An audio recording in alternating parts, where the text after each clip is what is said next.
मुंह नहीं लगना मेरे, तुम याद रखो। मैं उन पागलों की तरह नहीं हूं, थम्स अप नहीं हूं, दलाइल देकर बात करता हूं। सुनो, मेरा ताल्लुक किससे? मेरा ताल्लुक बाबा आदम से है। अब भारत किसका है मालूम आपको? मेरा भी नहीं है भारत, ना उद्धव ठाकरे का भी है, ना ओवैसी का है, ना मोदी का है, ना शाह का है। भारत अगर किसी का है तो द्रविडियन का है, आदिवासियों का है। द्रविडियन और आदिवासियों का है। मीडिया वालों, तुमको मसाला दे रहा हूं, मगर याद रखो, अगर तुम चलाओगे तो फंस जाओगे। चलाओ, मेरे को कोई बात नहीं है, क्योंकि दूल्हे का नाम लेकर ही तो नाम चलता। चलाओ। तो 4 लोग आए थे, माइग्रेशन हुआ। ये मुसद्दिका आपसे कह रहा हूं, मगर बीजेपी आरएसएस का मुगल आए, मुगल आए, मुगल आए, मुगल आए। अबे अफ्रीका से भी तो आए थे, ईरान से भी आए थे, सेंट्रल एशिया से भी आए थे, ईस्ट एशिया से भी आए थे। ये सब मिले तो भारत बना, मगर आदिवासी यहां का है, द्रविडियन यहां का है। दोस्तों और बुजुर्गों, एक बात मैं भारत के मुसलमानों को भिवंडी से कहना चाहूंगा। भारत के जो सेकुलर जहन रखने वाले हमारे हिंदू भाई बहन हैं, दलित हैं, ओबीसी समाज के लोगों से कहना चाहूंगा, भारत कैसे बना? ये आज जो भारत है कैसे बना? ये आरएसएस, बीजेपी कहती है कि आक्रमण करने वाले मुसलमान आए थे, कहते हैं ना, ये आए थे, आक्रमण करने वाले आए थे भारत में। तो क्या भारत की तारीख सिर्फ मुगलों से शुरू हुई क्या? नहीं, 65,000 साल पहले भारत में, जो मौजूदा भारत है, या जो हम जिसको कहते हैं, ये हमारा जो खित्ता है, उसमें 65,000 साल पहले अफ्रीका से लोग आए थे।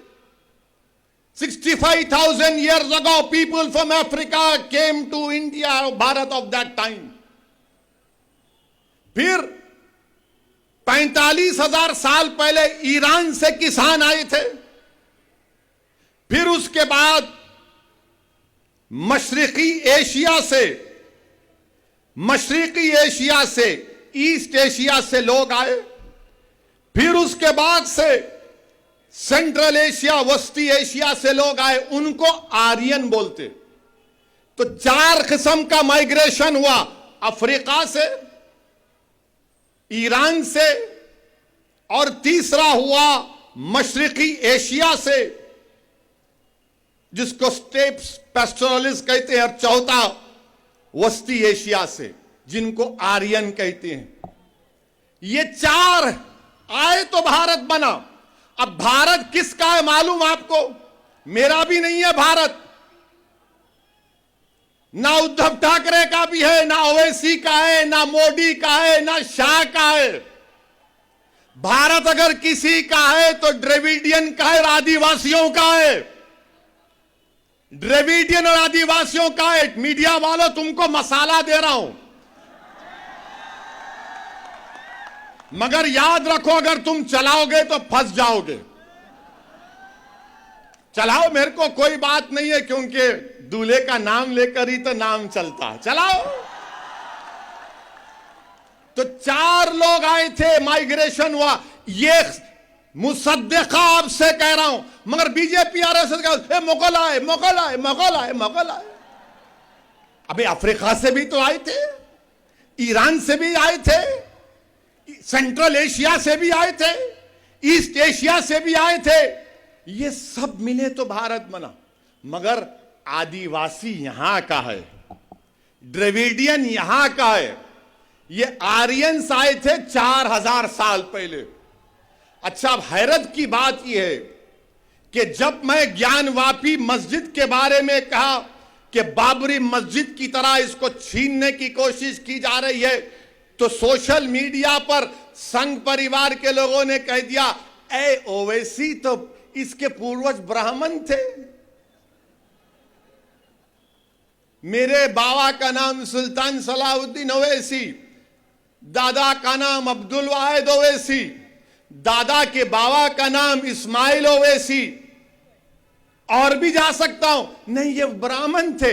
अच्छा, अब इसका जवाब यहीं पर देता हूं भिवंडी में, सुनो आप। मुंह नहीं लगना मेरे, तुम याद रखो, मैं उन पागलों की तरह नहीं हूं, थम्स अप नहीं हूं, दलाइल देकर बात करता हूं। अब सुनो, मेरा ताल्लुक किससे? मेरा ताल्लुक बाबा आदम से है। हम तमाम का ताल्लुक, हमारे अब्बा कौन है? अब्बा कौन है?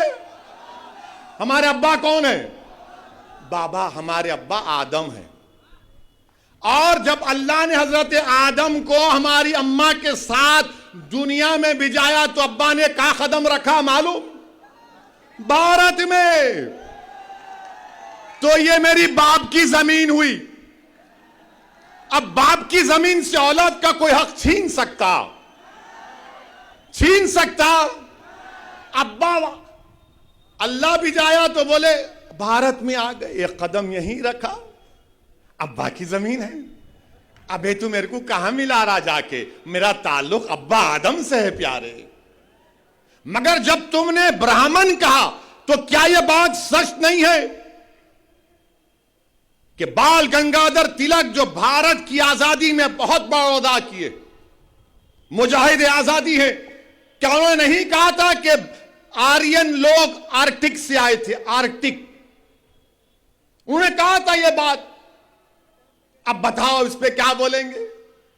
क्या बोलेंगे तुम बताओ इसको? इसलिए कह रहा हूं कि भारत में अगर कोई इंडियन माने ओरिजिनल है, वो आदिवासी है, द्रविडियन है, बाकी के सब लोग आए। और ये प्रूव हो चुका है कि आबादी का 65% हिस्सा, ये 4 जो माइग्रेशन हुए आप करा के देख लो।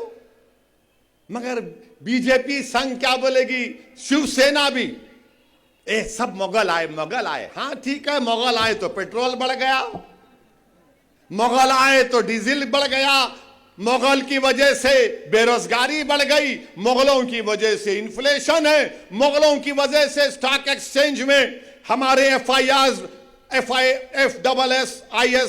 22 से 19% हो गए, मुगलों की वजह से रोटी महंगी हो गई, मुगलों की वजह से दूध महंगा हो गया। अरे सब हम ही जिम्मेदार है, तुम तो दूध के दूल्हे हो।